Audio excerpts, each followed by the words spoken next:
Good morning, Miss Putri. Today I will comparing the education between Finland and Indonesia. But before I start the comparison, let me introduce myself. My name is Rekadi Farita from 11F8. Student number 33 from 11F8. Okay, let's comparing the education Indonesia versus Finland. Okay, so the Indonesian and Finnish education system have fundamental differences in principle, implementation, and policy orientation. Indonesia education tends to emphasize aspects of competition, standardization, and achievement based on values and rankings.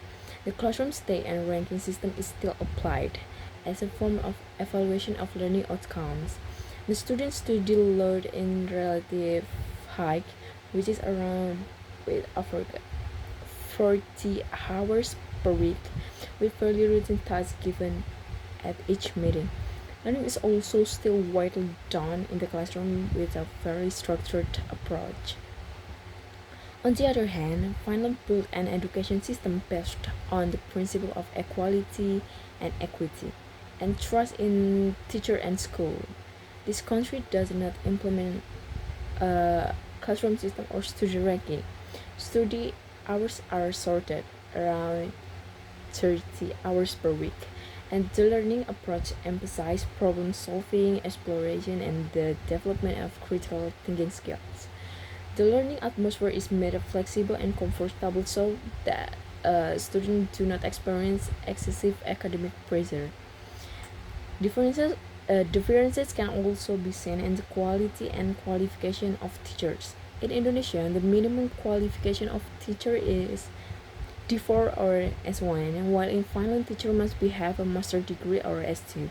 With a very strict selection process, the teaching profession in Finland is highly respected and prestigious. So the quality of teacher is one of the main keys of the success of their education system.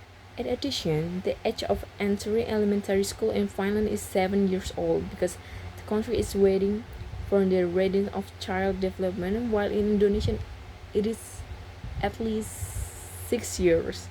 In terms of facilities, Finland provides full support to students such as free nutrition. Maybe in Indonesia already have it, yes.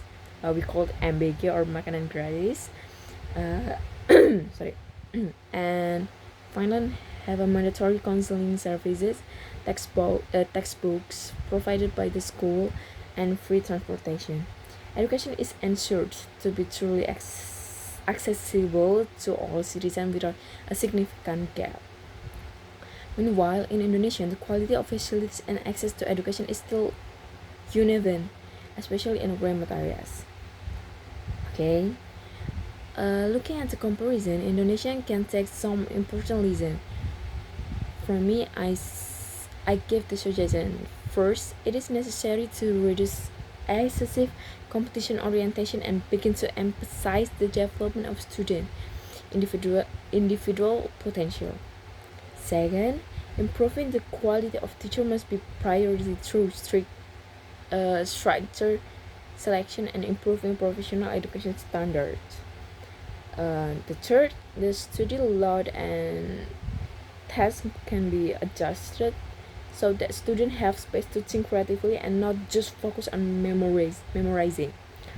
Fourth and last for me, the equal distribution of educational facilities need to be strengthened so that all Indonesian children get the same opportunity to develop.